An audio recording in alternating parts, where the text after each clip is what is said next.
Donc bonjour à toutes et à tous. On se retrouve dans un nouvel épisode de Factor X. Aujourd'hui, ça me fait très plaisir parce que c'est un épisode assez particulier, vu qu'on est avec Capucine. Pour la petite histoire, Capucine et moi, on était au lycée ensemble. On était à l'internat. Et du coup, elle va vous raconter un peu son histoire. Et surtout que après, je donnerai un peu euh, ma vision de l'extérieur, parce que c'est des choses où c'est pas forcément, on voit pas forcément directement. Et donc après, quand on apprend ce qui se passe, ça peut être, on peut se sentir un peu coupable aussi de se dire, j'aurais pu le voir parce que on se voyait tous les jours dans les couloirs. Et donc, je vais la laisser se présenter. Merci beaucoup Quentin. Du coup, effectivement, je me présente, je m'appelle Capucine Coudrier, j'ai 22 ans et je suis étudiante à Nantes en deuxième année de master de communication et médias. Et du coup, à côté de ça, je suis aussi créatrice de contenu féministe sur Instagram, donc sur Over the Rainbow. J'ai un podcast du même nom. Et je vais lancer mon agence de communication responsable là avec mon copain sous très peu de temps. Donc voilà un petit peu. Ok, donc ça fait quand même pas mal de beaux projets. Ça fait une belle Ouais, évolution depuis le lycée. Pas mal de ouais, choses de c'est ça. prévues. Après, ça, on pourra en reparler dans un autre podcast au niveau tous tes projets entrepreneuriales, tout ce que tu as mis en place aussi aujourd'hui. Aujourd'hui, l'objet avec Factor X, c'est vraiment de démontrer que même si dans la vie, on a des épisodes plus que compliqués, avec des épreuves dures qui nous forgent, on peut s'en sortir. Et il ne faut pas hésiter à demander de l'aide. Et surtout que ces épisodes-là ne nous définissent pas et qu'après, on peut vraiment réussir à réaliser de grandes choses. Donc, je vais pouvoir te laisser raconter un peu plus pour que les gens comprennent mieux. Ok. Alors du coup, pour moi, ce qui s'est passé, c'est que j'ai été victime de violences conjugales. Donc quand j'étais au lycée, donc comme le disait Quentin, on était au même lycée au même moment à peu près. Donc ça s'est passé entre mes 15 et 18 ans et c'était mon premier petit copain.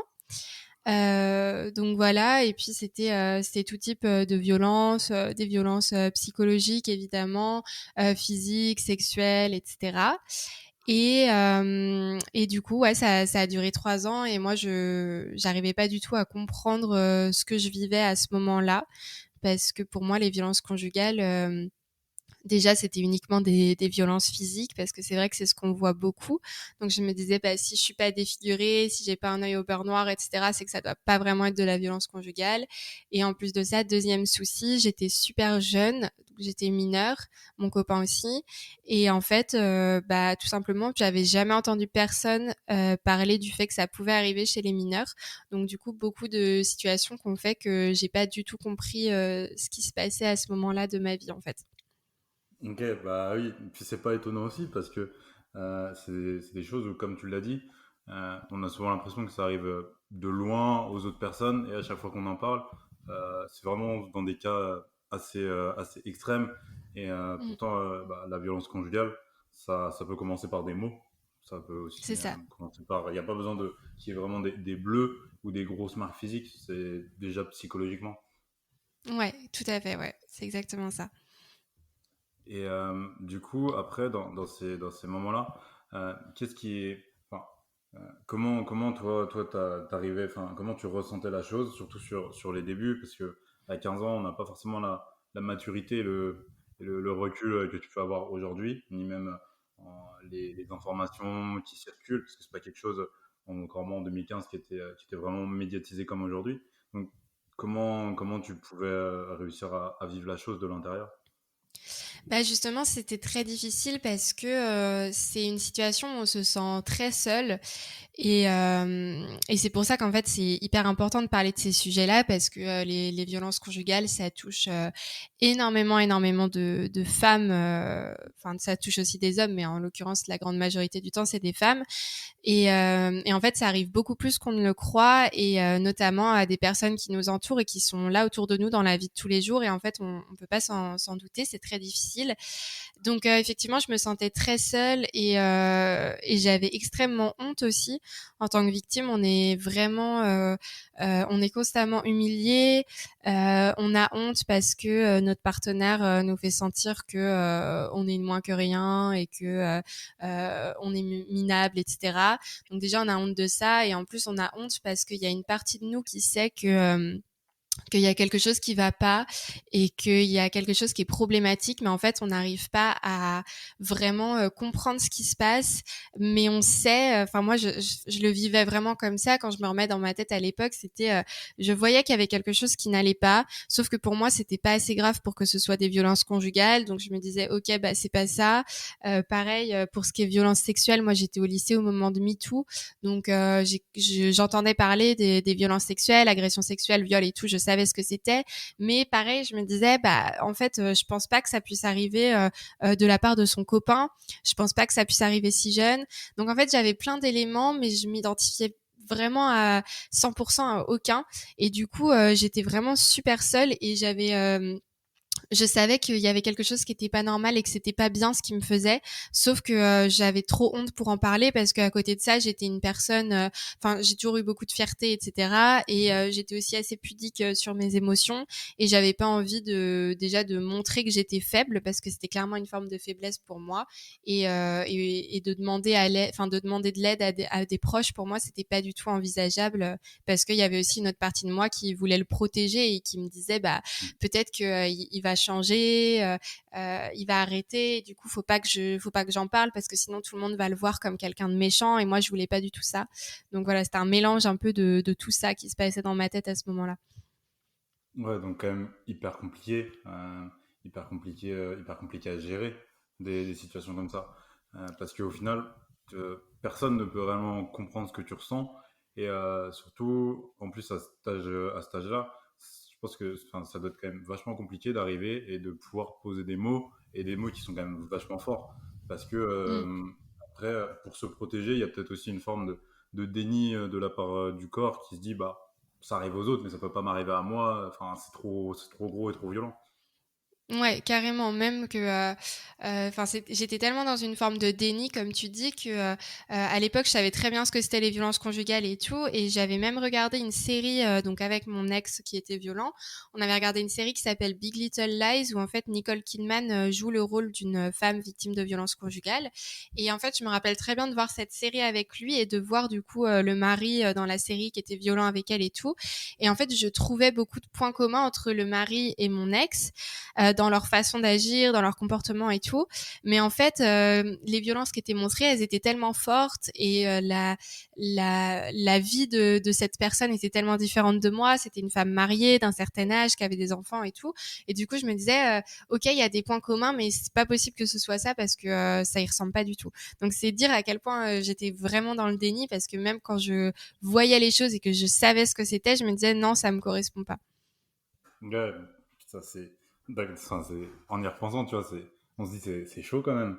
Parce Mm. que, et c'est peut-être aussi une façon de se protéger. Parce qu'au final, dans ces moments-là, c'est tellement violent que se l'avouer, c'est aussi bah, comme tu as dit, pouvoir se dire bah, qu'on est faible. Et du coup, c'est peut-être à partir du moment où on arrive à se retirer l'image, de se dire en fait, je suis pas faible, c'est pas moi, c'est lui qui a un problème. Mm. Ouais, c'est ça. En fait, on est tellement manipulé et on est tellement vu qu'à chaque fois qu'il y a des violences, la personne violente va nous dire bah c'est de ta faute, c'est parce que toi t'as agi comme ça, c'est parce que toi t'as fait ça et tout, qu'on finit par se convaincre qu'en fait on mérite ces violences-là. Et c'est vrai que dans ma tête à chaque fois je me disais ok il devrait pas aller si loin, mais en même temps bon il a raison, peut-être que j'aurais dû être plus conciliante sur telle chose, j'aurais dû faire ce qu'il me demandait et du coup, on est tellement manipulé et notre cerveau, il réfléchit tellement à l'envers dans ces moments-là que c'est hyper compliqué en fait d'être lucide sur une situation. Et c'est pour ça que pour les femmes victimes, c'est ultra difficile de sortir de cet engrenage parce qu'on est tellement dans un cycle hyper difficile déjà à prendre conscience de ce qu'on vit et ensuite à réussir à partir parce qu'on est tout le temps manipulé que c'est hyper compliqué et d'un point de vue extérieur on s'en rend pas forcément compte mais quand on l'a vécu on comprend à quel point c'est dur de dire stop et de partir en fait. Ok, ouais, donc c'est vraiment déjà un travail psychologique, c'est ce Mmh. que tu me dis. Et- mais enfin, toi, ça c'est à quel moment du coup déjà t'as su, enfin t'as pu te dire, euh, en fait, je subis ça, mais enfin c'est à quel moment t'as réussi comment dire, à ne plus te dire, euh, oui bon, il y a des points en commun, mais là stop, vraiment, c'est juste plus possible. Ouais. Alors j'ai jamais vraiment réussi, quand j'étais avec lui, j'ai jamais vraiment réussi à me poser ces mots de violence conjugale et à me dire: «OK, il faut que je parte parce que je suis victime de violence conjugale». Ça s'est pas fait comme ça. En fait, ce qui s'est passé, c'est qu'à la fin du lycée, il m'a trompée.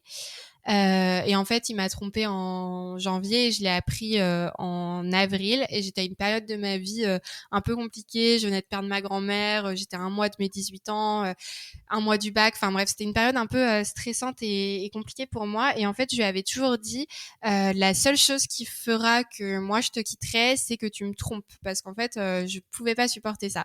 Donc il le savait très bien et il l'a fait. Et en fait, moi, j'avais quand même cette notion d'ego et de fierté, ce qui peut sembler très paradoxal quand on est victime.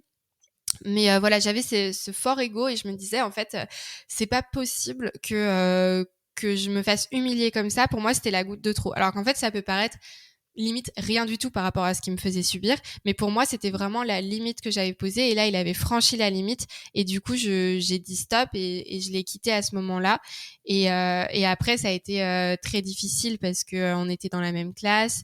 Donc, il restait encore 2 mois de cours à peu près.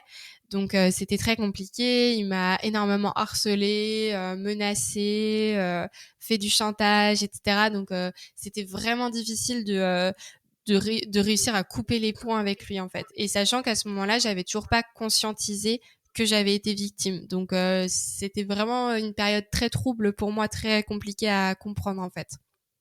Ouais, ouais, bah ça peut se comprendre, surtout quand t'es en permanence en contact avec la personne. Donc, toi, c'est ce qui t'a permis aussi d'avancer, c'est de plus être en contact avec lui, c'est de finir le lycée.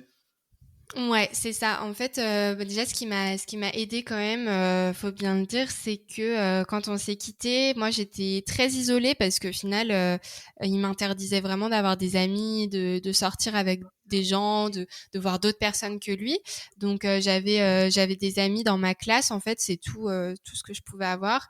Et j'avais très peu d'amis garçons évidemment parce qu'il me l'interdisait, il était hyper jaloux. J'avais, donc 2 amis garçons, un qui était gay, donc voilà, et un autre. En fait, ce garçon-là était aussi très ami avec mon ex. Et au final, quand je me suis séparée, j'ai commencé à discuter avec lui parce que j'avais besoin de réconfort, tout simplement. Et en fait, au fur et à mesure, notre amitié s'est un peu transformée et on a commencé à se voir tous les deux en secret, on va dire, parce qu'évidemment, il fallait pas que mon ex le sache, sinon il l'aurait trucidé et moi avec. Donc voilà, mais en fait, c'était pas vraiment une relation amoureuse, mais c'était plus qu'une relation amicale. Et en tout cas, ça m'a fait vraiment du bien parce que ça a duré peut-être un mois et demi et on savait très bien tous les deux qu'on sortirait pas ensemble ou quoi que ce soit. Mais c'était juste, j'avais besoin de réconfort. Lui était dans une période de sa vie où il avait besoin de réconfort aussi. Et ça m'a fait énormément de bien parce qu'en fait, j'ai pu voir que je pouvais plaire à quelqu'un d'autre, que je pouvais, que quelqu'un d'autre pouvait me trouver désirable, etc. Et ça m'a vraiment aidée parce que moi, j'étais à un moment où j'avais plus aucune confiance en moi. Pour moi, dans ma tête, ma vie était finie. Genre, je retrouverais plus personne parce que, comme il le disait si bien, j'étais trop nulle, trop moche, trop bête. Enfin bon, bref, tout ça. Et du coup, ça m'a vraiment aidée. Et surtout, le fait de pouvoir avoir quelqu'un d'autre qui me donnait de l'attention, etc., ça m'a permis de pas revenir avec mon ex parce que lui, il était tellement il m'envoyait tellement de messages, il me harcelait tellement que franchement, il y a plein de fois où je me suis dit, mais en fait, je devrais céder et retourner avec lui et au moins, il me laissera tranquille. Donc là, ça m'a vraiment permis de m'accrocher à quelqu'un d'autre et de pouvoir m'en sortir. Donc je pense que si ce garçon avait pas été là à ce moment-là de ma vie, bah, je sais pas où j'en serais aujourd'hui. Genre, je serais peut-être retournée avec mon ex et je sais pas ce qui me serait arrivé après. Donc, du coup, ça a vraiment été quelque chose d'hyper important. Et puis après ça, j'ai passé mon bac. Avec ce garçon-là, on se voyait plus du tout. Et puis ensuite, j'ai rencontré mon copain, enfin celui qui est mon copain encore aujourd'hui. Et en fait, c'est vraiment après m'être mise en couple, avoir une vraie relation de couple avec quelqu'un de normal et de stable, que Ouais. ça a vraiment fait relation miroir. Enfin, vraiment ouais, miroir par rapport à ce que je vivais avant et où j'ai commencé en fait à avoir des flashbacks de ce que je vivais avant et à me dire ok là ça allait pas et c'est à partir de ce moment-là que j'ai enfin commencé à comprendre qu'il y avait un truc qui allait pas parce qu'au moment où il m'a quitté moi mon cerveau a tout effacé en fait, j'ai complètement oublié tout ce qui s'était passé, je savais que ma relation n'allait pas mais j'avais plus les souvenirs en tête en fait. Ok, ok, ouais, je comprends mieux. Je comprends mieux. Du coup, c'est quand même, c'est quand même un mal pour un bien, entre guillemets, qui t'est trompé, parce que ça a permis C'est ça. d'accélérer le processus aujourd'hui. Ouais, exactement. Sinon, je sais pas où j'en serais parce qu'on avait prévu de trouver un appart ensemble après le lycée, etc. Je sais pas du tout ce que ça aurait pu donner parce qu'en fait, là, les fois où on se voyait, on était toujours un minimum entourés. Il y avait, on se voyait chez nos parents, donc ils pouvaient pas aller trop loin dans le sens où il y avait toujours quand même quelque chose qui pouvait l'en empêcher. Alors que si on s'était retrouvés dans un appartement tous les deux, ça aurait été la porte ouverte à des violences beaucoup plus fortes et beaucoup plus graves. Et du coup, je sais pas. Et puis après, on sait très bien que quand on a un appartement avec la personne, quand on vit vraiment des choses en commun, etc., c'est d'autant plus difficile de partir. Donc, ouais, je pense que s'il m'avait pas trompé à ce moment-là, ça aurait été vraiment. Enfin, ma vie aurait été complètement différente, quoi. Ouais, enfin, avoir un appartement et être vraiment qu'avec la personne en permanence, là, ça donne la porte ouverte à beaucoup trop de choses, de ce que tu nous dis aussi. Mm, c'est ça. Parce que bah, j'avais entendu dans des interviews que tu avais faites que au niveau des violences, ça pouvait aller jusqu'au fait qu'ils te laissent dormir par terre. Ouais, c'est ça. Donc c'était beaucoup de menaces et au niveau des violences physiques, c'était pas forcément des violences très impressionnantes entre guillemets. C'était, il allait me pincer, il allait me jeter des choses, voilà. C'est pas forcément ce qu'on a en tête tout de suite quand on pense aux violences conjugales. On va directement avoir l'image coup de poing, coup de pied, etc. Moi, c'était pas vraiment ça. Par contre, c'était plus au niveau des violences sexuelles que ça a été très compliqué. Et c'est là aussi que il me faisait payer en fait quand moi je refusais d'avoir des relations sexuelles avec lui ou de pratiquer certaines choses et du coup effectivement il pouvait me punir donc me confisquer mon téléphone, me dire me forcer à rester par terre toute la nuit jusqu'à ce que je cède, m'empêcher de dormir en me mettant la lumière dans les yeux, enfin voilà, c'était vraiment des choses comme ça il me faisait payer le fait de ne pas lui céder les choses en fait, c'est vraiment ça. Ok. Enfin, juste là, quand tu dis ça, je trouve ça quand même vachement chaud, tu vois, dans le Ouais. sens où bah, je me dis comment on peut en arriver aussi loin avec une personne. Mm. Et surtout, toi, dans ce moment-là, qu'est-ce qui se passe dans ta tête? Enfin, parce que Bah, c'est vachement humiliant, je pense aussi. Euh, comment t'arrives à, enfin, qu'est-ce qui se passe dans ta tête au moment où t'es bloqué par terre et t'es en mode, tu peux rien faire? Bah, ce qui se passait dans ma tête, c'était que je me disais qu'il allait arrêter au bout d'un moment. En fait, je le connaissais et j'étais habituée. Enfin, c'est horrible à dire, mais j'étais habituée. Et en fait, je voyais très bien le changement de comportement qu'il avait quand il commençait un peu à vriller et à devenir violent. Et du coup, en fait, je savais qu'au bout d'un moment, ça allait twister et qu'il allait redevenir normal, entre guillemets. Et, euh, et du coup, je tenais un petit peu avec ça en me disant, bon, bah, Capucine, tu vas prendre sur toi. Au bout d'un moment, il va se calmer il va redevenir normal. Et effectivement, au bout d'un moment, soit il en avait marre, donc il me laissait tranquille, ou bien tout d'un coup, il allait avoir une soudaine prise de conscience et me dire oh non, je suis désolée, je sais pas pourquoi j'ai fait ça. Il allait se mettre à pleurer, à me dire qu'il allait changer, que c'était plus fort que lui, qu'il s'en voulait, que je méritais mieux, que de toute façon, il valait mieux que je me barre avec quelqu'un d'autre parce que lui, il était nul. Enfin bon, et du coup, ça partait vraiment en larmes et tout. Et dans ces moments-là, en fait, le pire, c'est que c'est moi qui me retrouvais à le consoler et à lui dire Ouais. non, mais t'inquiète pas, je t'aimerai toujours, je sais que tu vas faire des efforts, je vais rester avec toi. Enfin, voilà. Donc, au final, à chaque fois, il arrivait à retourner la chose pour se retrouver en position de victime. Et du coup, au final, c'était moi qui le consolais et qui passait pour la méchante en fait parce que du coup il se mettait dans des états comme ça à cause de mon comportement. Voilà. Ok. Ouais, donc un pervers narcissique au plus haut point, quoi.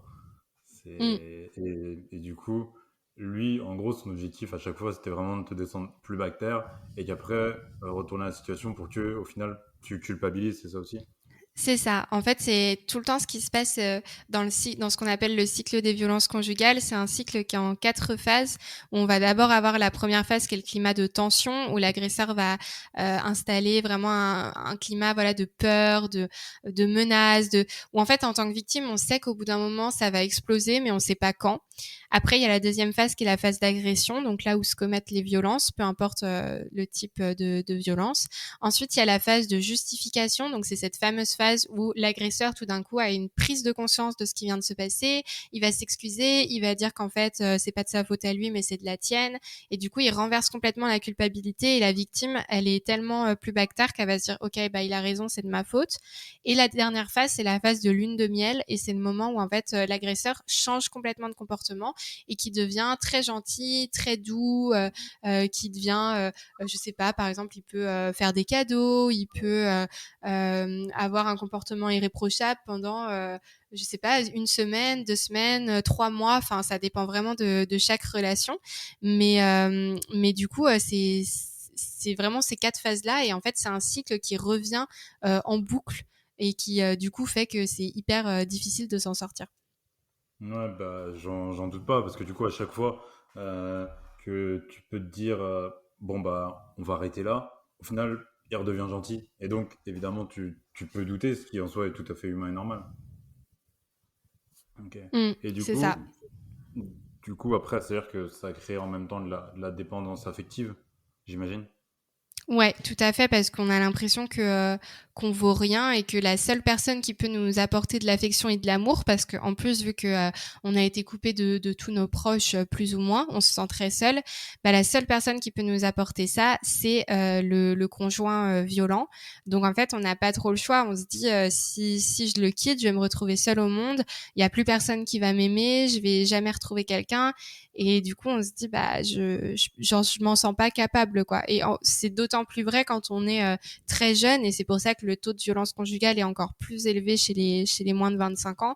C'est qu'on est plus vulnérable, on est plus naïf aussi, et du coup, on va avoir beaucoup plus de mal à prendre du recul sur des situations. Donc, c'est vraiment un condensé de choses qui font que c'est hyper difficile de vraiment réfléchir comme on réfléchit normalement sur ces sujets-là, en fait. Ouais, bah ça m'étonne pas. Surtout dès que ça touche le psychologique, c'est toujours difficile d'arriver à s'en remettre, à poser des mots dessus. Parce que les coups physiques, ça part, ça Mm. laisse des marques, ça met plus ou moins de temps à partir. Mais quand c'est au niveau psychologique, c'est beaucoup plus long. Mmh. C'est ça. Et puis en fait, les violences psychologiques, c'est vraiment quelque chose qui arrive tout le temps, parce qu'en fait, déjà, il y a beaucoup de relations de violence conjugale où il n'y a pas forcément de violence physique et sexuelle, mais par contre, il y a de la violence psychologique. Et toutes les relations où il y a d'autres types de violences, donc physique, sexuelle, financière, enfin peu importe, il y a aussi de la violence psychologique. Genre, c'est vraiment le truc qui est commun à toutes les victimes. Et effectivement, c'est ce qui est le plus difficile, je pense, à guérir, parce que ça brise toute confiance en soi, et c'est ça qui est le plus difficile à reconstruire, je pense. Ouais, c'est aussi dans l'intérêt de la personne que tu n'arrives pas à te reconstruire psychologiquement pour qu'elle puisse toujours avoir une emprise sur toi. Ouais, c'est ça. Ok. C'est, enfin, je me dis, enfin, surtout au lycée, je me dis c'est quand même hyper compliqué à gérer parce que déjà, enfin, la vie de lycéen n'est pas forcément facile parce que tu te découvres, tu te Mm. construis. Mais du coup, là, tu essaies de te construire et il y a quelqu'un qui te déconstruit en permanence. Donc, Ouais, c'est ça. comment t'arrivais à essayer de gérer ça ou aujourd'hui, quel regard tu peux porter aussi dessus? Bah, en fait, sur le moment, moi, j'ai l'impression que sur cette période de lycée, il y a vraiment un gros trou noir, quoi, ou un voile, du moins. J'ai l'impression qu'en fait, j'étais plus du tout moi-même, parce que, en fait, dans ma personnalité, quand j'étais petite et tout, j'étais une petite fille hyper, comment dire, j'osais beaucoup dire les choses, j'étais très revendicatrice déjà, très j'allais pas me laisser faire. J'étais aussi quelqu'un de très très douce et j'étais très douce et très sage et voilà, j'étais un peu la première de la classe qui finit ses devoirs en avance et qui demande à la maîtresse si elle peut en avoir d'autres. Enfin, moi, j'étais ce genre de fille. Mais j'étais aussi, j'avais mon caractère et j'étais déjà très admirative des femmes puissantes et tout. Enfin, j'avais déjà en moi tout ce caractère-là que j'ai encore aujourd'hui. Et en fait, j'ai vraiment l'impression que à partir du moment où je l'ai rencontré, donc en plus ce garçon, je l'ai rencontré au collège. On était sortis une première fois ensemble en quatrième pendant 2 mois, et après on a été dans la même classe en quatrième et troisième. Et le collège, c'est une période où déjà j'étais un peu plus vulnérable parce que voilà, le collège, on sait tous comment ça se passe. C'est un moment de vie où on n'a pas trop confiance en nous, où déjà notre personnalité elle change un petit peu et c'est un peu plus difficile. Et je pense qu'il a vraiment profité de cette vulnérabilité que j'avais à ce moment-là pour ensuite asseoir cette relation qui a duré du coup jusqu'en 2018. Et du coup, moi, quand je me revois au lycée, ouais, j'ai l'impression que c'était plus moi. Et du coup, c'est très difficile après de ressortir de ce genre de relation parce qu'en fait, on est perdu sur son identité. On sait plus qui on est, on sait plus ce qu'on vaut. Et pour moi, ça a été vraiment compliqué après la relation, donc en post-bac, parce que j'étais complètement perdue en fait. J'avais l'impression d'avoir été sous cloche pendant je sais pas combien de temps et de plus savoir qui j'étais, de plus savoir ce que je voulais dans la vie. Je savais plus interagir socialement, genre j'avais beaucoup de mal à me faire des amis parce que j'en avais pas vraiment eu pendant 3 ans. Enfin, je m'étais fait quelques amis, mais très peu, alors que j'ai toujours été assez sociable. Et du coup, ça a vraiment été une période de reconstruction et de recherche de son identité. Et ça a été, enfin, j'ai vraiment eu l'impression qu'il y avait un avant et un après, quoi. Puis pour reconstruire cette identité, il m'a fallu quand même beaucoup de temps et notamment tout le temps aussi qui a été nécessaire pour comprendre ce que j'avais vécu, pour mettre des mots sur ce qui s'était passé, avoir des suivis psychologiques adaptés, etc. Tout ça, ça a pris vraiment beaucoup de temps et aussi arrivé jusqu'à un moment où enfin j'arrivais à parler de ce que j'avais vécu à d'autres personnes en ayant moins honte en fait de ce qui s'était passé. Mais tout ça, c'est un processus qui a mis plusieurs années, en fait, autant de temps que la relation que j'ai eue avec lui. Ouais, donc c'est un processus qui est très long, Ouais. un processus très très long, et, euh, et j'ose pas imaginer pour les femmes qui le vivent pendant 20-25 ans. Euh, C'est ça, déjà. c'est hyper hyper dur et en plus il y a des personnes, enfin moi j'ai eu la chance entre guillemets que ça m'arrive à un moment où enfin comme je le disais, j'avais pas de choses en commun avec lui, j'avais pas de biens en commun, j'ai pas eu d'enfants, enfin c'est des choses qui ont vraiment un impact. Ou après quand on est victime de violence et que on a une maison avec son agresseur, que en plus il nous a empêché de travailler par exemple et que du coup on a plus d'argent de côté, donc on peut pas partir en fait, c'est pas possible. On a plus de proches parce qu'il nous a coupé de tout le monde. Il peut avoir manipulé ta famille pour leur faire croire que tu les détestes et du coup tu peux plus rentrer en contact avec eux. Si t'as un enfant, tu te dis mais en fait là je pars du jour au lendemain, c'est pas possible parce que je vais être à la rue et je peux pas laisser mon bébé dormir dans la rue par exemple. Donc en fait ça c'est toute une autre complexité qui arrive pour les femmes qui ont des relations beaucoup plus avancées. Donc moi entre guillemets j'ai eu cette chance là. Et après, pour ces femmes-là, une fois qu'elles sont parties, déjà, ce qui est très dur, et ben, il faut en plus gérer toutes ces choses qu'on a eues en commun, ces choses et être vivant éventuellement s'il y a des enfants. Et ça rajoute vraiment une grosse, grosse complexité sur la reconstruction et l'après, quoi. Surtout quand les enfants voient encore leur papa. Enfin, c'est très, très, très, très complexe comme situation. Ouais, ouais, et puis en plus, bah, comme tu as dit, au partir du moment où il y a, par exemple, des enfants en jeu, même Mm. eux, en fait, ils pourront pas forcément poser des mots sur ce qui se passe, et ça crée des traumatismes chez tout le monde, au final. Ouais, Donc, c'est ça clairement. qui est très compliqué à gérer. Mm. Et toi, du coup, enfin, aujourd'hui, tu as dit que tu t'étais fait accompagner. Enfin, t'as dû voir beaucoup de spécialistes, par exemple, pour te faire accompagner, ou toi, un spécialiste a suffi. Comment un peu ça se passe, ce processus-là? Ouais, alors ça a été en plusieurs étapes. Déjà, il a fallu que je me rende compte que quelque chose n'allait pas. Donc, comme je disais, j'ai commencé à avoir des flashbacks en commençant ma relation avec mon nouveau copain. Donc, il s'appelle Maxime, ce sera plus facile de le nommer. Ouais. Et donc, en fait, je commençais à lui dire, mais c'est bizarre, je me rappelle de ça. Je sais pas trop, j'ai l'impression que ma relation d'avant, c'était un peu toxique, mais j'avais vraiment du mal. Et en fait, petit à petit, ça revenait beaucoup dans mon sommeil. En fait, j'ai commencé à faire beaucoup de cauchemars. Toutes les nuits, je rêvais de mon ex. C'était horrible. Je revivais des scènes et tout. Enfin, et en fait, je dissociais complètement. J'avais l'impression que c'était pas moi. Et je me disais, si ça se trouve, c'est mon cerveau qui a un problème. Et en fait, je suis en train d'inventer des choses. Et il m'a pas fait ça. Et c'est pas possible qu'il m'ait fait ça et que j'ai rien fait. Enfin, c'était c'était hyper compliqué et en plus de ça, faut pas oublier qu'on est dans une société qui remet constamment en doute la parole des victimes et Ouais. on peut avoir l'impression d'un point de vue extérieur que ça a pas beaucoup d'impact, mais en réalité, ça a un énorme impact parce que du coup, quand on pense être victime de violences sexuelles et de violences physiques ou peu importe, on se remet tout le temps en doute parce qu'on se dit ouais mais peut-être qu'au final c'est de ma faute, peut-être que j'avais pas été assez claire, peut-être que enfin, on trouve tout un tas d'excuses qu'on entend tous les jours pour décrédibiliser les victimes. Et en fait, c'est un mécanisme dont il est hyper difficile de sortir. Et donc, quand j'avais tous ces cauchemars et tout, j'en ai parlé à mon copain.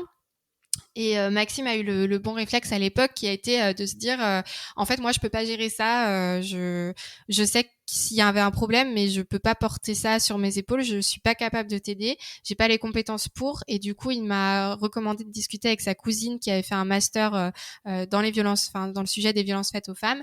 Et quand j'ai discuté avec sa cousine, elle m'a dit il faut que tu ailles voir une association, il faut que tu en parles à des personnes qualifiées. Et donc j'ai suivi son conseil et je suis allée du coup à Solidarité Femmes à Nantes, donc à la fin de l'année 2020, non, 2018, pardon. Donc ça faisait à peine 6 mois que j'étais plus avec mon ex. Donc voilà.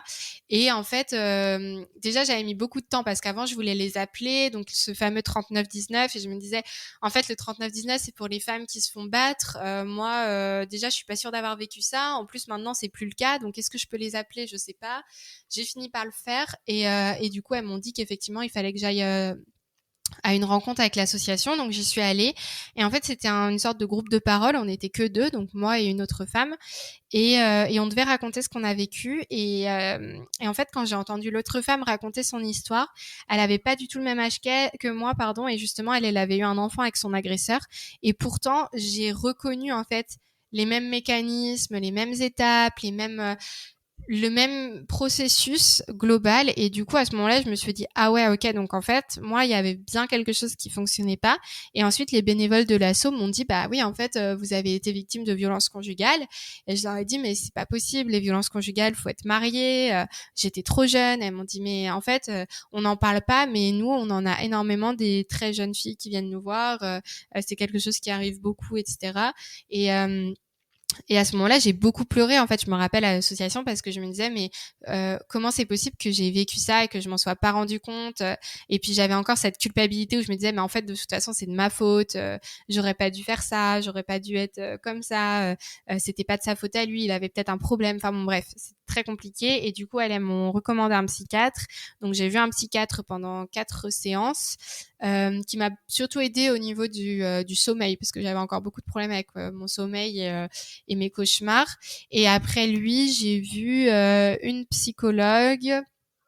Et ensuite, j'ai vu une hypnothérapeute qui était plus là pour m'aider au niveau de tout ce qui est trouble au niveau de la sexualité, parce que c'est des problèmes que j'ai eu énormément de temps après. Et encore aujourd'hui, j'ai beaucoup de difficultés dans ce milieu-là, on va dire.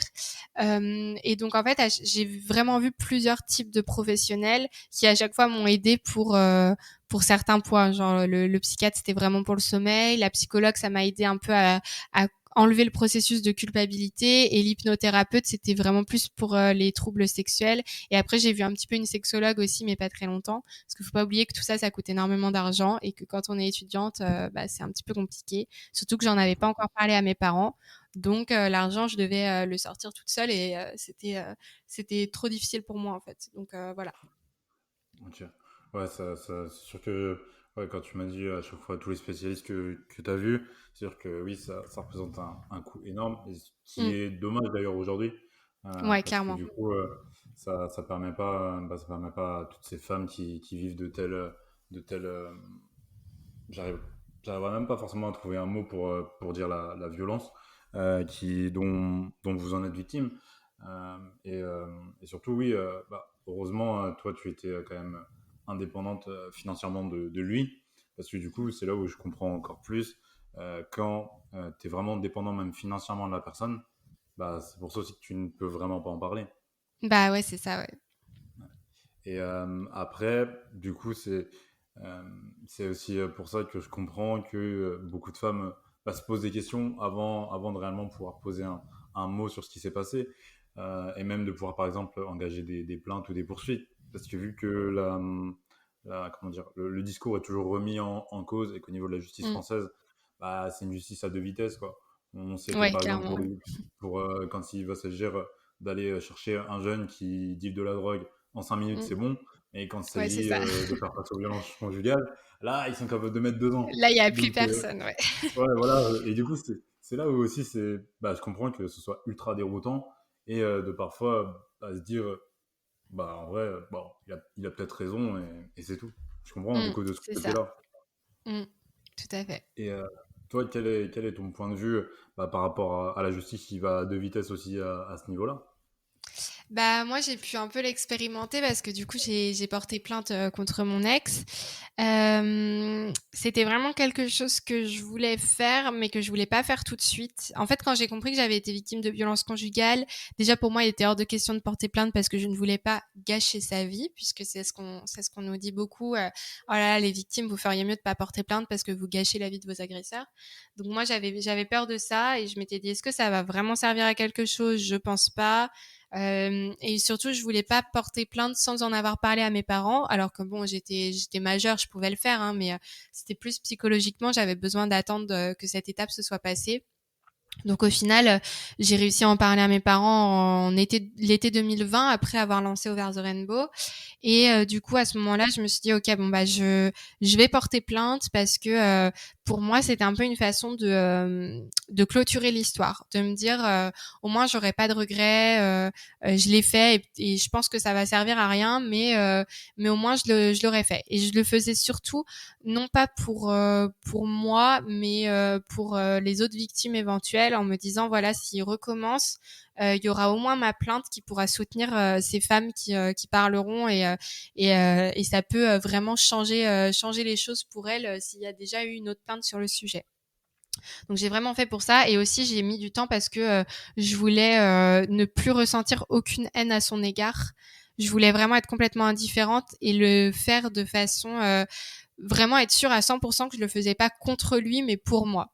Alors que qu'on soit bien d'accord, il y a aucun problème à porter plainte contre quelqu'un parce que vu ce qu'il m'a fait subir, il le méritait amplement. Mais moi j'avais pas envie de ça, je voulais vraiment le faire froidement, on va dire, sans avoir de colère. Donc il m'a fallu quand même du temps aussi pour arriver à ce niveau-là. Et donc du coup j'ai déposé plainte.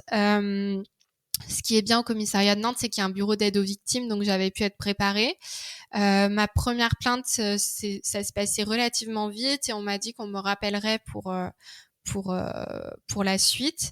Et après, du coup, j'ai eu une autre rencontre, peut-être 6-7 mois après, au commissariat pour vraiment faire une longue déposition de plusieurs heures, où là, c'était pris en charge par la brigade des violences conjugales, mais je suis pas tombée sur des gens hyper agréables, pas désagréables et pas méchants ou quoi que ce soit, mais hyper froid et hyper antipathique. Donc je sais bien que c'est pas le métier des policiers d'être empathique, qu'ils doivent rester neutres et tout, mais c'est vrai que quand on se retrouve à raconter des choses hyper intimes de sa vie et qu'on est face à quelqu'un qui est vraiment un mur, bah je me dis il faudrait au moins qu'il y ait une psy ou une assistante sociale qui accompagne et qui puisse avoir ce côté humain parce que sinon c'est vraiment difficile quoi.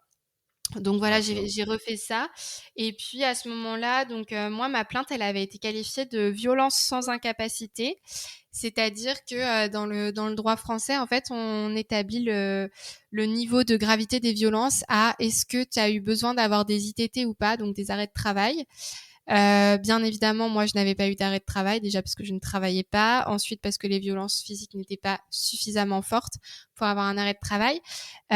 Et déjà, je trouve que ce terme de violence sans incapacité, il est hyper violent, en fait, parce que c'est vraiment en mode, OK, bon, il y a eu des violences, mais c'était pas trop grave, quoi. Enfin, c'est vraiment comme ça que je l'ai vécu, en tant que victime, surtout quand je suis allée voir ce que ça voulait dire ce terme, parce que je connaissais pas et que j'ai vu que c'était violence légère, et je me suis dit ok, donc c'est léger ce que j'ai vécu, donc il aurait fallu quoi, qu'il me brise les côtes ou qu'il me fracasse le crâne pour que du coup ce soit vraiment des violences. Donc déjà il y a ce premier truc qui est un peu violent en tant que victime, de se retrouver face à ça. Et après du coup, mais vu que les violences physiques étaient tout simplement impossibles à prouver, parce que j'avais pas pris de photos de bleu ou quoi que ce soit, et même ça, en vrai, ça aurait servi à rien. Ils ont décidé d'axer ça sur les accusations les plus graves, à savoir les accusations de violence sexuelle. Sauf que, pareil, en fait, on m'a clairement dit, ce sera votre parole contre la sienne.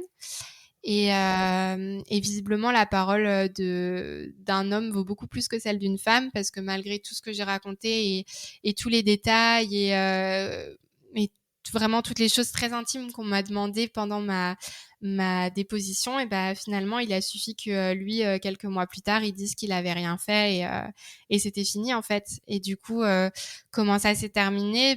Moi, j'ai déposé cette longue plainte en avril 2021, je crois.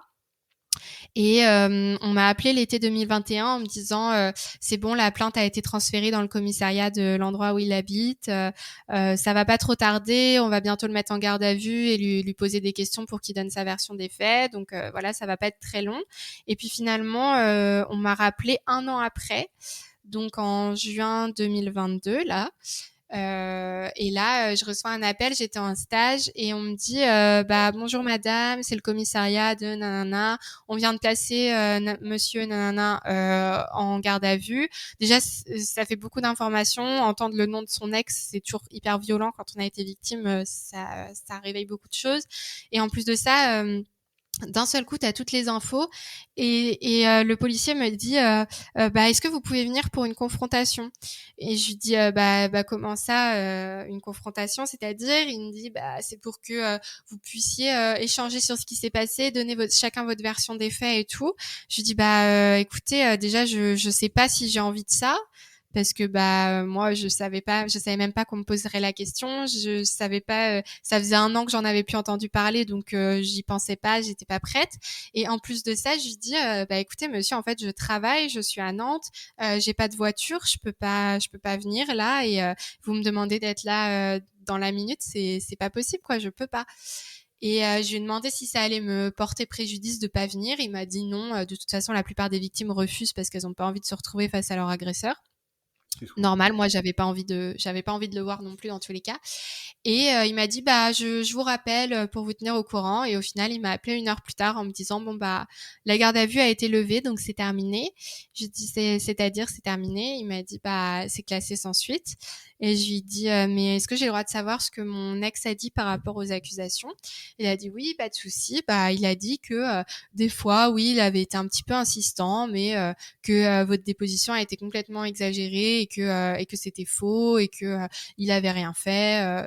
Donc voilà. Et en fait, il a suffi que lui dise j'ai rien fait, et il est reparti en fait. Donc c'est ça en fait qui est super difficile en tant que victime, c'est que on a déjà un parcours qui est super compliqué pendant la relation.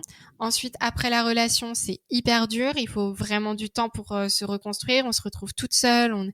Enfin, c'est vraiment un parcours du combattant. Et quand on fait ce qu'on nous dit de faire, c'est-à-dire de porter plainte, d'affronter encore des épreuves super difficiles, et au final, on se retrouve encore complètement abandonné. Et lui, en fait, c'est en fait le truc moi que je trouve horrible, c'est la différence d'impact que ça a sur nos vies. C'est-à-dire que moi, ça fait depuis 2018 que je suis en train de me reconstruire et de faire un travail sur moi-même pour aller mieux, etc. Que je me suis tapé, je sais pas combien de cauchemars, de stress post-traumatique, de troubles qui affectent encore mon couple aujourd'hui, etc. Et lui, depuis 2018, il est tranquille, hein, il a eu des copines, etc. Et On le convoque au commissariat, donc je sais pas si même ça l'impressionne ou pas du tout. Et en fait, il a même pas une journée de garde à vue, quoi, genre 2 heures, et il dit j'ai rien fait et c'est fini. Donc en fait, c'est vraiment ça qui est un peu insupportable. Et même si on s'y attend, ça fait toujours Voilà, un ça choc. fait toujours du mal quand même de se dire ouah, donc en fait là c'est terminé, c'était la dernière étape et ça se finit comme ça et il aura rien en fait. Il aura même pas un stage de sensibilisation, il aura rien du tout. Donc la seule chose qui m'a un peu réconfortée, c'est que le policier a dit bah après si quelqu'un d'autre dépose plainte contre lui, du coup bah il y aura là il y aura vraiment il risquera vraiment quelque chose parce qu'il y aura 2 personnes. Mais je trouve ça horrible en fait de me dire donc il faut qu'on attende qu'il recommence sur une autre femme et je sais déjà qu'il a commis d'autres choses envers d'autres femmes qui n'ont pas porté plainte. Donc en fait, on attend qu'il y ait une victime qui arrive à trouver le courage d'aller porter plainte et de revivre tout ce que moi j'ai vécu, pour se dire ok, on va peut-être empêcher de continuer à ce qu'il fasse d'autres victimes. Donc c'est ça en fait qui est insupportable, c'est de se dire mais ce mec il peut continuer comme ça toute sa vie en fait parce que personne va jamais l'arrêter et c'est plutôt ça qui est hyper rageant quoi on va dire. Donc clairement la justice c'est compliqué. On sait qu'il y a 1% des personnes contre qui on dépose plainte qui sont condamnées, donc autant dire rien du tout. Et surtout moi, vu que je suis activiste sur les réseaux sociaux, etc., et que j'ai beaucoup partagé ma propre histoire, bah, je reçois beaucoup de messages de femmes qui me racontent la leur. Et en fait, c'est insupportable de voir que c'est tout le temps pareil. Enfin, moi, sur toutes les victimes à qui j'ai parlé, j'en ai aucune qui a été aidée par la justice. Donc c'est vrai que ça laisse quand même un sentiment un peu amer de se dire mince, il y a tant de femmes qui sont victimes, il y a tant de femmes qui sont même tuées parce que personne n'a rien fait et ben il se passe toujours rien en fait parce que tout simplement on nous croit pas quand on dit ce qu'on a vécu. Donc voilà, c'était très long ce que j'ai dit, mais grosso modo Non, t'inquiète pas, c'est c'est très important. c'est difficile de pas être en colère en fait. Bah, ça se comprend parce que ça veut quand même dire, Mmh. aux yeux de la justice, que bah, la personne peut le faire déjà au minimum sur 2 personnes pour être inquiété. Et C'est encore, ça, il pourrait même le faire sur 25 personnes si les 25 ne portent pas plainte. c'est ça. Et puis Donc, ça fait encore reposer la responsabilité sur les victimes de bon bah allez-y, allez porter plainte et tout, alors que pour elles c'est super difficile. Elles peuvent être menacées, elles peuvent être. Enfin voilà, moi j'ai eu de la chance entre guillemets parce que j'habitais plus au même endroit que lui. Enfin on n'habite pas non plus hyper loin, mais j'habite pas là où il habite exactement, donc j'ai moins cette peur de me dire oh là ça se trouve je vais le croiser en faisant mes courses demain matin et il va me tomber dessus parce que j'ai porté plainte contre lui, mais pour beaucoup de victimes c'est le cas, donc c'est tellement difficile, enfin c'est compliqué quoi, clairement. ouais. Bah, je le comprends tout à fait.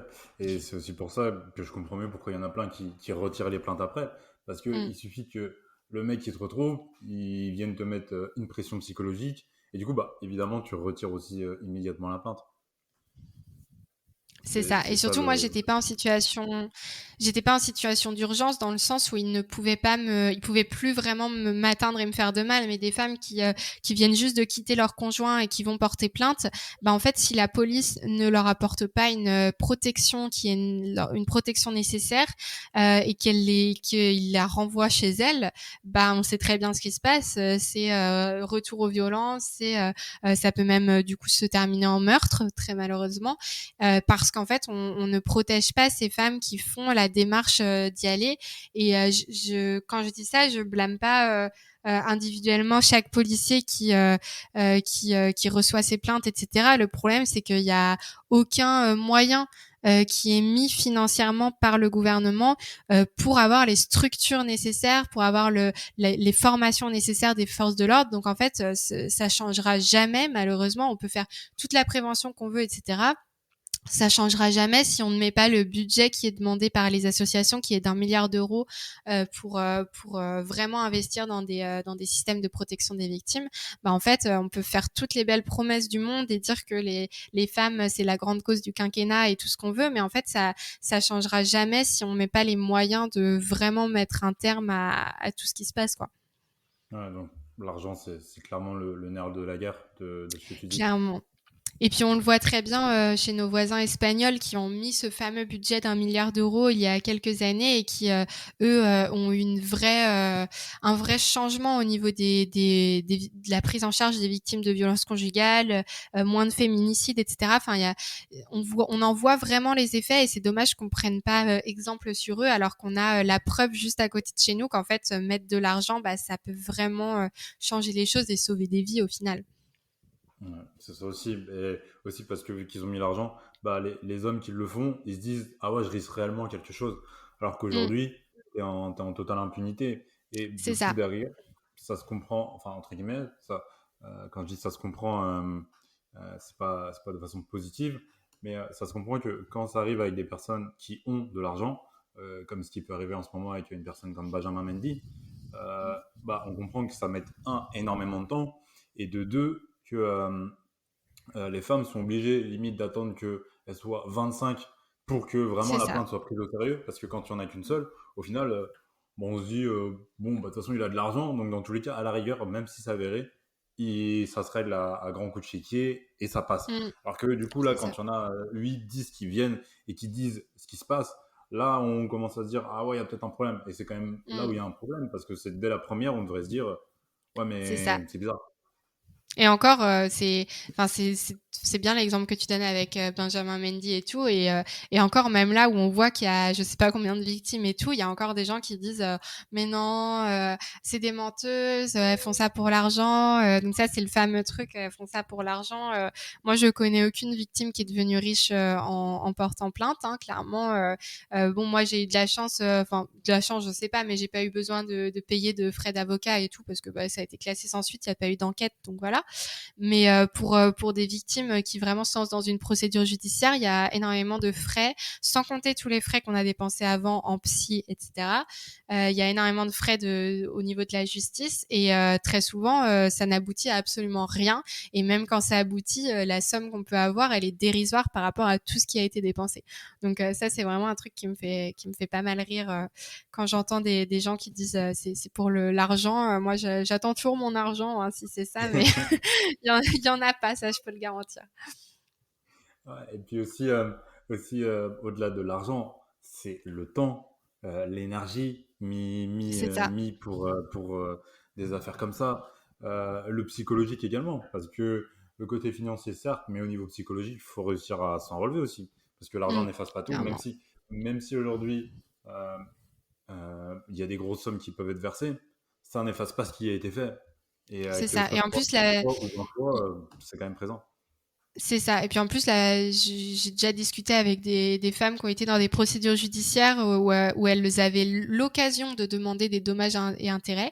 Et ce qui est fou, c'est qu'elles n'en demandaient même pas parce qu'elles avaient tellement ce truc de si je demande de l'argent, du coup, bah on va croire que je fais ça pour l'argent, que du coup elles n'en demandaient même pas quoi. Enfin, c'est dire à quel point on, on a tellement peur d'être considérées comme juste des meufs qui veulent de l'argent, etc., ce qui est complètement faux, encore une fois, que même des femmes qui ont cette possibilité, et bah, des fois, elles annulent et elles disent non, bah, je veux rien du tout, je veux juste que lui, il soit puni, etc. Enfin, c'est fou quand même, alors qu'elles seraient totalement légitimes de demander cet argent, non seulement pour tout l'argent qu'elles ont dû dépenser, et en plus pour réparation des dommages, quoi.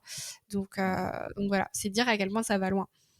Bah, c'est ça, donc ça pourrait être bien quand même que ça évolue, qu'ils Ouais, mettent clairement. le budget, parce que on pourra faire autant de campagnes qu'on veut. Tu vois, ce sujet-là, c'est un peu comme quand je vois des pubs où ils disent non au racisme et autres, mais à partir du moment où tu mets pas réellement l'argent, en fait, c'est juste pour donner bonne conscience et dire ah, on fait Ouais, des c'est choses ça, en face, c'est alors qu'en exactement vrai, ça. Ouais. non, c'est juste tu mets de l'argent dans des pubs, mais au lieu de mettre de l'argent dans des pubs, bah mais réellement de l'argent concrètement, quoi. Oui, c'est Et on ça, sait parce qu'en que plus, ils ont les moyens de le faire. C'est ça, parce que quelqu'un de raciste qui voit une pub non raciste, il va pas se dire oh my god, ok, je vais plus jamais être raciste. Genre, là, j'ai eu le déclic. Pareil, quelqu'un de violent qui voit une campagne de prévention sur les violences conjugales, il va pas se dire ah ouais, ok, bon bah je vais peut-être arrêter de frapper ma femme parce que quand même ça c'est pas cool. Faut que je change. Enfin non, ça se passe pas du tout comme ça, quoi. C'est complètement idyllique de croire que ça fonctionne ce genre de campagne. C'est ça, c'est clairement le monde des bisounours un Ouais, peu vraiment. là-dessus. Et je voulais voir avec toi, parce que tu as dû voir quand même pas mal de spécialistes, est-ce que tu avais pris le temps ou pas de chiffrer un peu combien toi ça t'était revenu, combien ça t'était revenu, ou est-ce que tu aurais une estimation à peu près? C'est vrai que j'aurais vraiment enfin, ce serait compliqué d'estimer parce que, bah, déjà, j'ai jamais fait le calcul et en fait, c'est vraiment des petites dépenses un peu par-ci par-là, quoi. Ça va être le psy, ça va être et puis c'est vrai que là comme ça, je saurais pas, mais même des trucs auxquels on pense pas, genre un peu des dommages collatéraux, genre tu vas pas dormir, bah du coup tu vas avoir des maux de tête, donc tu vas acheter du Doliprane. Tu as besoin de prendre des médicaments pour dormir, bah tu vas les payer aussi, ou d'acheter des trucs de plantes, etc. Tu vas les payer. Enfin, c'est plein de frais qui sont pas directs, mais qui sont associés en fait à ça. Donc c'est vrai que je saurais absolument pas chiffrer combien ça a pu me coûter, mais en tout cas c'est sûr que ça m'a coûté de l'argent quand même pas mal, surtout avec mon petit budget d'étudiante, mais c'est rien par rapport à ce que aux frais que certaines femmes doivent engendrer, notamment quand elles doivent chercher un appart, etc. Enfin voilà. Moi, j'avais pas ces préoccupations-là, heureusement, mais ça a quand même représenté un budget dans le petit budget étudiant que j'avais, on va dire. Ok. Ouais, bah ça, du coup, je comprends, hein. Ça se comprend bah, c'est pour ça aussi que ça peut être très compliqué parce que déjà, même à ton Mm. niveau, ça représente un budget. Alors, j'ose pas imaginer quand bah, là, tu dois trouver un avocat, que tu dois payer un appart en plus. Ouais, c'est ça. Et voilà. Et en plus de ça, ouais, quand par exemple, tu vas tomber face à une personne qui a beaucoup d'argent aussi, euh, c'est encore plus compliqué. Donc, ça rajoute toujours des facteurs en plus. Et je voulais voir avec toi aussi comment ton entourage ils ont perçu la chose à partir du moment où tu leur as dit et quels sentiments ils ont ressenti. Est-ce qu'il y a eu beaucoup de culpabilité ou comment ça se passe un truc comme ça? Ouais, je pense il y a eu beaucoup de culpabilité et c'est pour ça que moi, de base, je voulais pas en parler, notamment à mes parents parce que je savais qu'ils allaient énormément s'en vouloir. Et effectivement, ils ont ressenti de la culpabilité de se dire pourquoi est-ce qu'on l'a pas vu et tout. Donc, j'aurais bien expliqué qu'ils ne pouvaient pas le voir parce que je leur cachais et que c'était trop compliqué. Mais effectivement, oui, ils ont eu de la culpabilité. Et après, au niveau de mes autres proches, mes amis et tout, c'était aussi beaucoup de ça, notamment parce que j'avais des copines qui avaient vu des bleus sur mes bras et qui du coup se sont dit en fait quand elles me disaient qu'est-ce que t'as, je disais je me suis cognée, c'est pas grave et tout, et elles se disent mince, j'aurais dû poser plus de questions, j'aurais dû être plus insistante, mais le truc c'est qu'elles peuvent pas s'en vouloir parce que en fait, elles y pensaient même pas. Elles pensaient même pas que c'était possible que ça arrive. Et ça, pour le coup, c'est un problème de prévention. Et moi, aujourd'hui, je fais de la sensibilisation dans des établissements scolaires justement pour ces raisons. Parce que quand on est victime, déjà, ça peut nous aider d'avoir quelqu'un qui vient nous expliquer et dire, voilà, s'il se passe ça, c'est que tu es victime de violences conjugales, etc. J'ai vécu la même chose à ton âge. Et déjà, ça peut aider pour les victimes. Et surtout, en fait, il faut alerter l'entourage parce qu'il y a des choses qui peuvent, il y a des signes qui peuvent alerter des amis, de la famille, etc. Voir des bleus alors qu'avant on n'en voyait pas forcément. Dire, enfin voir que la personne elle se coupe de ses proches, voir que le conjoint va être assez désagréable. Enfin moi mon ex il était pas gentil avec moi quand on était en public. Quand on était avec mes parents oui, mais quand on était avec mes amis il était franchement désagréable. Il allait se moquer un peu de moi, faire des blagues soi-disant, sauf que moi je rigolais pas vraiment. Enfin tout ça c'est des choses, des signaux qui peuvent alerter, mais en fait si personne ne nous l'a dit et nous a mis en garde contre ça, bah, en tant que témoin, on peut pas faire les liens et on n'y pense même pas en fait. Donc c'est pour ça qu'il y a un vrai rôle des institutions et des établissements à faire de la sensibilisation sur le sujet et c'est pour ça que moi j'en fais. Et donc voilà, donc je pense qu'ils ont culpabilisé, mais en soi c'était vraiment pas de leur faute quoi. Ouais, ouais. ça peut se comprendre aussi parce que c'est dur de se dire on est à côté, Mmh. on a côtoyé un peu la personne, et au final, on n'a rien pu faire, on n'a rien pu voir. Ouais, c'est sûr. Enfin, tu vois, enfin, même moi, à mon niveau, parce qu'on était à l'internat ensemble, bah, enfin, j'avais pas, tu vois, personne n'avait forcément ce recul en se disant, ah ouais, attention quand même à elle, tu vois. Moi, je Mmh. pensais juste que tu étais plus une personne discrète, comme il y en a beaucoup, parce qu'à l'internat, on est énormément, on était quand même pas C'est ça. mal, du coup, il y a tous les types de personnalités, et du coup, bah, là, pour ma part, c'était plus en mode, bah, elle est discrète, ça doit être dans sa personnalité. Et après, quand t'avances, en C'est fait, ça. c'est pas vraiment ça, c'est un peu plus compliqué aussi.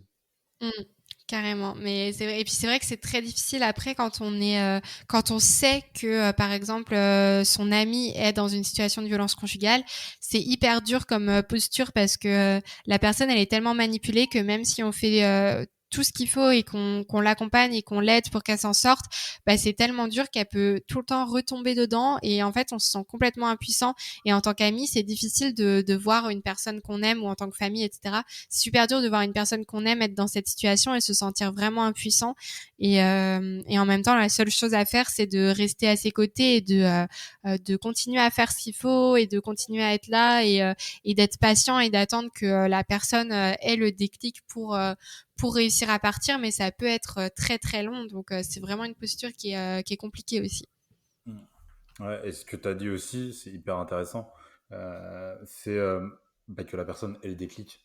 Parce Mm, qu'on aura beau pouvoir être là à dire oui, mais il se passe ci, il se passe ça, tant que la personne n'a pas le déclic et c'est n'a pas, ça. entre guillemets, l'envie, parce que je pense que euh, tout le monde a l'envie à un moment de partir de ce genre de situation, mais c'est quand même plus compliqué que simplement des mots.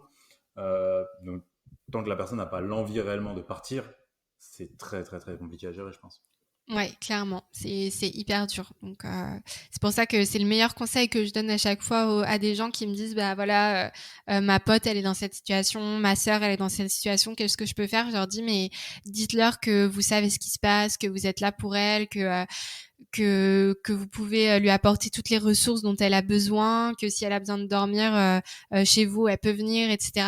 Dites-lui tout ce qu'il est possible de faire pour l'accompagner, mais ne lui mettez pas de pression et ne lui dites pas si tu pars pas, t'es vraiment débile, genre tout le monde sait très bien ce que tu vis, prends ton courage à deux mains, pars. Enfin, ça c'est la pire chose à dire à une victime et ce que je dis tout le temps, c'est que en tant que victime, avoir une aide, c'est super précieux. Et même si la victime, elle va pas forcément le faire ressentir, ça va mûrir à l'intérieur d'elle. En fait, moi, l'image que je donne, c'est comme si tu plantes une petite graine en disant que tu es là pour la victime et que tu vas pouvoir l'aider au moment où elle sera prête.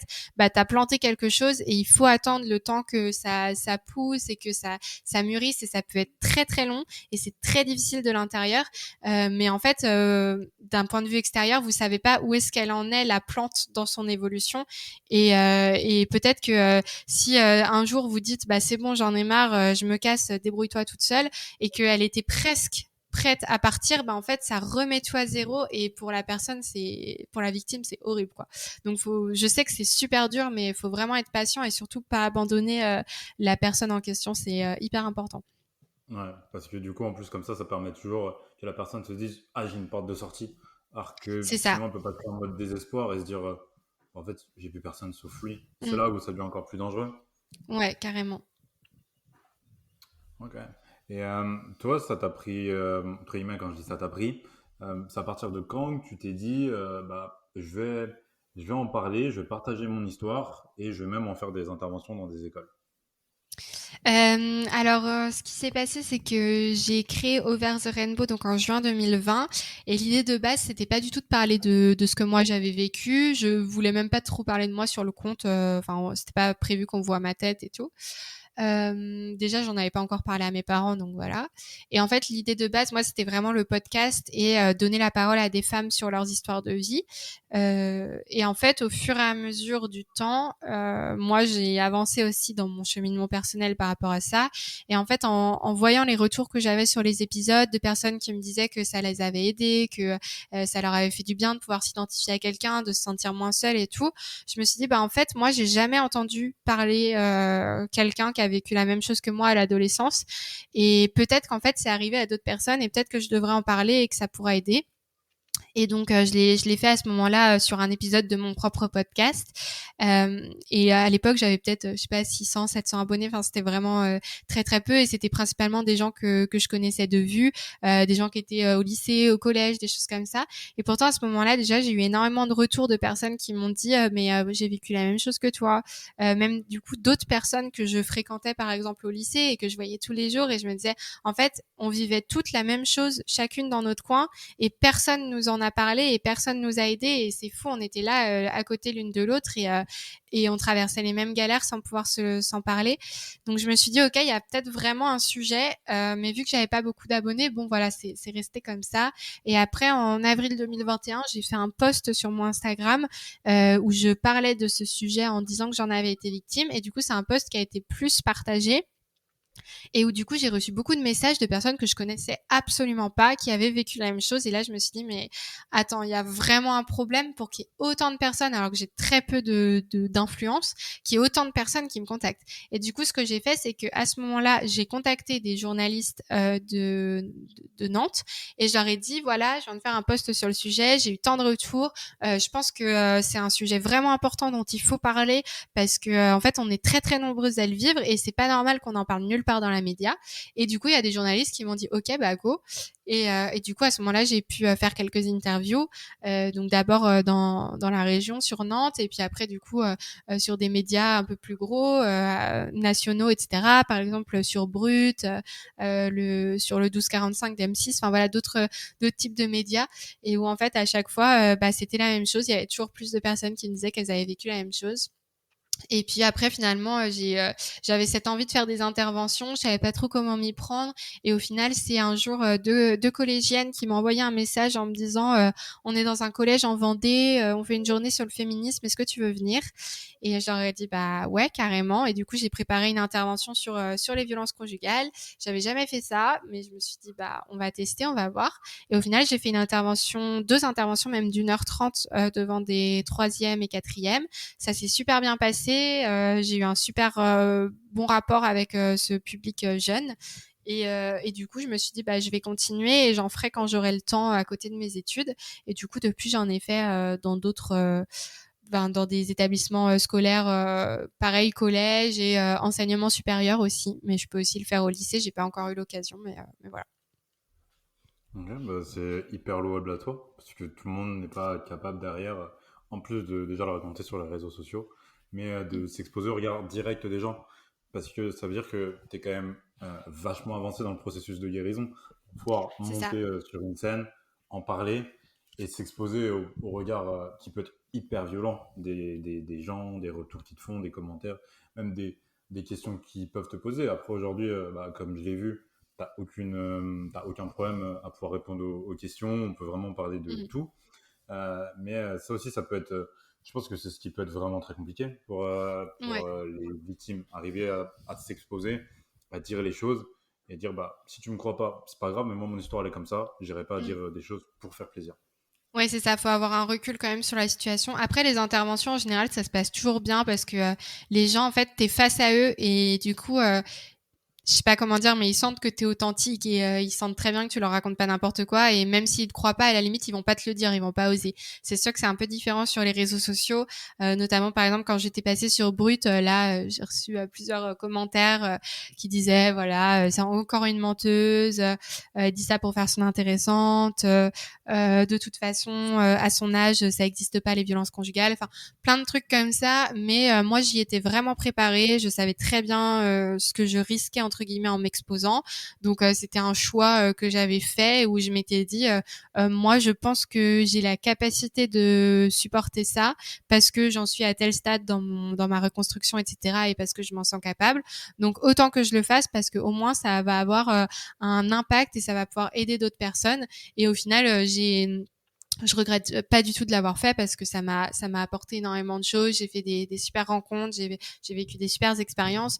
Donc ça valait le coup et c'est pas les quelques commentaires désagréables. C'est des choses qui peuvent m'agacer et m'énerver sur le moment, surtout quand je me mets à la place de victimes qui les lisent et qui voilà. Mais moi, ça m'atteint pas personnellement parce que j'ai fait un travail suffisant pour savoir ce que j'ai vécu et ne plus douter de mes souvenirs ou quoi que ce soit. Ok, ouais, donc c'est quand même hyper beau ce que tu dis, parce que c'est un message aussi plein d'espoir pour toutes les personnes, que ce soit hommes ou femmes, victimes de ces violences conjugales ou même d'agressions. Mm. Ça veut dire que bah, il y a une porte de sortie, qu'on peut s'en sortir, et que certes ça va prendre du temps, ça va pas forcément être facile, mais que bah, à force de persévérance aussi, on peut largement s'en sortir, réussir à faire de grandes choses et même devenir une source d'aspiration par la suite. Et Mm. ça, c'est le plus beau message que tu Ouais. puisses délivrer. Tout à fait. Et ça, c'est vraiment quelque chose d'hyper important pour moi et j'essaie toujours d'insister là-dessus quand je fais des interviews, quand je fais des interventions et tout. À chaque fois, je leur dis, OK, c'est dur ce que j'ai vécu, mais regardez ce que je fais aujourd'hui, regardez qui je suis, regardez, voilà, j'ai un copain depuis 4 ans, ça se passe super bien, je suis très heureuse dans ma vie de tous les jours, je suis très épanouie, etc. Et ça, pour moi, c'est hyper important parce qu'en fait, d'ailleurs, j'ai écrit un post sur le sujet hier sur mon Insta, mais on parle jamais de l'après des victimes de violences conjugales. En fait, on en parle un peu dans les médias, un peu en mode drama, etc. Parce que oui, c'est horrible de vivre des violences conjugales, ça c'est sûr. On en parle quand il y a des féminicides, mais du coup, en fait, quand on est victime, les seuls modèles qu'on a de d'autres victimes, c'est des femmes qui sont tuméfiées dans les médias, des femmes qui sont anonymisées, où on va juste écrire une femme a été frappée par son mari, machin, on sait pas qui c'est, on sait pas ce qui se passe, ou des femmes qui sont mortes. Enfin, c'est horrible quand même. Et du coup, pour moi, c'est important d'avoir un autre modèle de victime et d'avoir un modèle de quelqu'un qui a fait quelque chose de ce qui s'est passé et enfin moi c'est mon choix mais c'est pas pour ça que toutes les victimes doivent le faire et il y a plein de victimes qui n'arrivent pas à en parler ou pour qui c'est impensable d'en parler dans des médias et tout et enfin ça fait pas d'elles des personnes moins fortes du tout il en faut pour tout le monde et je veux pas du tout hiérarchiser ou c'est pareil avec la plainte et tout il y a pas du tout à porter plainte pour être une bonne victime ou quoi que ce soit. C'est juste que moi, j'ai fait ce choix parce que je m'en sentais capable et que c'était important pour moi. Et en fait, chaque jour, je me dis que j'ai eu raison de le faire parce que avec les rencontres que je fais, avec les messages que je reçois, et même si j'avais eu juste un seul message d'une seule fille qui m'avait dit merci d'en avoir parlé, ça m'a aidé, ça m'a permis de quitter mon copain, ça m'a permis de comprendre ce que j'avais vécu. Même si j'avais reçu un seul message comme ça aurait déjà été incroyable pour moi. Mais des messages comme ça, j'en ai reçu énormément, j'en reçois encore et même quand j'ai quelqu'un qui vient me voir à la fin d'une intervention en me disant merci, j'ai vécu ça, ça me fait du bien de voir que tu as pu te relever et du coup ça me motive dans ma résilience pour réussir à avancer ou quelqu'un qui me dit ok, bah merci d'en avoir parlé. Grâce à toi, ça y est, je vais prendre rendez-vous chez une psy, je vais essayer d'avancer et tout. Mais en fait, ça veut dire énormément et c'est tellement important d'avoir des modèles positifs. Donc c'est pour ça que moi, c'est vraiment sur lequel je veux quelque chose sur lequel j'insiste à chaque fois, c'est que oui, c'est hyper dur quand on y est, c'est super, enfin ça te détruit clairement. Oui, après il faut des années pour s'en remettre, pour se reconstruire et tout, mais c'est possible et il y a un moment, un jour où on arrive à aller mieux, où on peut retrouver quelqu'un, où on peut reconstruire sa vie et c'est aussi important d'avoir un peu cette vision-là parce que quand on est dans les violences conjugales, on est tellement malheureuse qu'en fait on ne voit pas d'avenir possible. Moi, j'avais beau avoir 15, 16, 17 ans, je me disais, si je le quitte, ma vie sera finie. Alors que c'est horrible, j'étais tellement jeune, mais pour moi, je me reconstruirai jamais. Genre, je pourrais jamais être heureuse. Enfin, c'est horrible, mais c'est ce qu'on se dit quand on est victime. Donc, je pense que c'est important d'avoir des personnes qui prennent la parole et qui disent, OK, moi, j'ai été victime, mais regarde, aujourd'hui, je fais ça, et toi aussi, tu peux faire ce que tu as envie, et toi aussi, tu peux être heureuse et épanouie. Donc voilà. Les mots sont durs, les mots sont forts également, ceux que tu utilises. Et c'est hyper, je trouve ça hyper beau comme message. Euh, ne restez pas dans votre coin, Mm. même si vous en parlez qu'à une personne en privé, parce que après, s'exposer en public, ça peut être compliqué, c'est pas Oui, donné à tout le voilà, monde de bien pouvoir le sûr. faire. Mm. Voilà. pouvoir s'engager. Faut pas minimiser le simple fait d'en parler à son simple entourage, en fait. Mm. C'est pas parce que tu vas pas être suivi par des milliers de personnes que ta voix et ta parole n'ont pas d'impact. C'est Donc ça, c'est tout aussi à fait. ça. Ne pas hésiter à vraiment en parler, même si c'est qu'à trois personnes. Bah après trois personnes plus trois personnes, ça peut vraiment faire avancer les choses. Donc ouais, quand on vit des moments comme ça, et c'est pour ça aussi que j'ai créé ce podcast parce que euh, je vois quand même autour de moi qu'il y a de plus en plus de personnes qui vivent. Enfin, on a tous nos histoires. Et parfois, derrière un sourire, en fait, se cache une histoire et d'énormes souffrances. Et c'est pour ça aussi que ouais, j'ai fait ce podcast pour vraiment donner la parole à des personnes bah, comme toi qui sont engagées, mais aussi bah, des personnes qui sont un peu plus réservées et qui là sont prêtes à en parler. Donc moi, c'est vraiment pour C'est ça ça. aussi que je fais ça et que derrière, il y a un réel message d'espoir et de positivité où on peut se dire bah, le cerveau et le corps humain est si bien fait qu'on peut se relever de tout. Mm. On peut se relever de Carrément. tout, même si ça prend du temps. Il faut prendre le temps d'eux, mais vraiment, tout est possible. Exactement. C'est tout à fait le message à transmettre. Bon, bah, c'est top. Et aujourd'hui, j'avais une dernière question. Toi, sur le chemin de la guérison, tu penses en est tout? Est-ce qu'aujourd'hui, tu penses être totalement reconstruite ou est-ce qu'il y a encore beaucoup de séquelles et beaucoup de travail à réaliser? Bah, les séquelles qui restent, aujourd'hui, c'est quand même, surtout au niveau de ma vie affective et sexuelle où voilà, j'ai encore, des choses à régler. Mais j'ai de la chance d'être, avec, quelqu'un de super, qui a toujours été très compréhensif et vraiment, vraiment génial avec moi. Donc c'est un processus qui est long, mais il faut être, je pense, tolérante avec soi-même et tolérante avec son corps parce que moi je m'en ai beaucoup voulu à mon corps en fait parce que même quand moi j'allais mieux et tout, je me disais enfin ça m'énerve que mon corps ne refonctionne pas comme avant, que enfin je me sentais hyper frustrée, mais en fait faut être tolérante parce qu'il faut se dire ok, ce corps il a supporté beaucoup et il lui faut du temps, il faut qu'il se enfin voilà qui arriver à se réapproprier son corps, c'est vraiment quelque chose de long. D'ailleurs, moi, j'ai repris vraiment le sport aussi, ça m'aide. Mais c'est un processus qui est super long et moi, ça fait du coup plus de 4 ans et demi que c'est terminé. Mais je suis toujours sur un processus de reconstruction et même si j'ai aucun problème pour en parler et que je vais très bien aujourd'hui, bah, j'ai toujours des moments où je me dis mince, pourquoi est-ce que ça m'est arrivé à moi? Est-ce que ma vie, elle serait pas plus simple quand même si j'étais pas passée par cette épreuve? Enfin, il y a toujours des moments de questions et des moments où c'est difficile. Et je pense que la reconstruction, je pense pas arriver à un moment dans ma vie où je me dis, ok, là, tout est parfait, tout est revenu à zéro, tout va bien. Je pense qu'il y aura toujours des choses parce que c'est des expériences qui laisseront des traces pour toujours. Et mais après, je pense qu'il faut réussir à en tirer du positif. Euh, Encore une fois, attention, c'est normal de pas en tirer du positif tout de suite. Hein. Moi, si on m'avait dit juste quand j'en sortais, non mais t'inquiète, essaie de voir le positif et tout, j'aurais dit mais non, en fait là, je suis à bout, j'ai même plus envie de rien, donc je suis en dépression, enfin j'ai pas envie de voir le positif. Donc faut quand même voilà prendre du recul par rapport à tout ça. C'est normal de pas forcément y arriver tout de suite, mais il faut se dire qu'au bout d'un moment ça va être possible et et effectivement, pour moi, je suis sur ce chemin de reconstruction, j'y suis toujours. J'ai fait énormément de progrès et enfin voilà, je suis très contente de tout ce que j'ai pu faire. Mais je sais qu'il y aura encore des choses, il y aura encore des moments dans ma vie où ce sera difficile. Il y a toujours certaines choses, certains bruits, certaines odeurs qui me rappelleront ce qui s'est passé. Et ça, ce sera toute ma vie. Et ça m'arrive encore parfois de faire des cauchemars et tout. Et enfin voilà, c'est des choses, ça me quittera jamais, mais j'essaie de me concentrer sur ce qu'il y a de positif, ce que j'en ai fait et tout ce que j'ai tout ce que j'ai de merveilleux dans ma vie aujourd'hui et qui me rend très heureuse. Et du coup, je me dis que c'est chaque jour mieux en fait. Je suis toujours sur une pente ascendante, donc voilà, je suis très positive par rapport à ce qui s'est passé. Et, je peux pas dire que je suis à 100% reconstruite, mais c'est en processus et c'est très très bien comme c'est aujourd'hui. Bah, félicitations. Parce que Merci. c'est un hyper beau message que tu nous délivres. C'est-à-dire que même dans le négatif, on peut toujours trouver du positif. C'est une question de point de vue. C'est Mm. sûr que ça peut prendre du temps de changer le point de vue. Il faut passer par différentes étapes, un peu bah, par la haine, par la culpabilité. Euh, et après par cette étape d'ascendance permanente.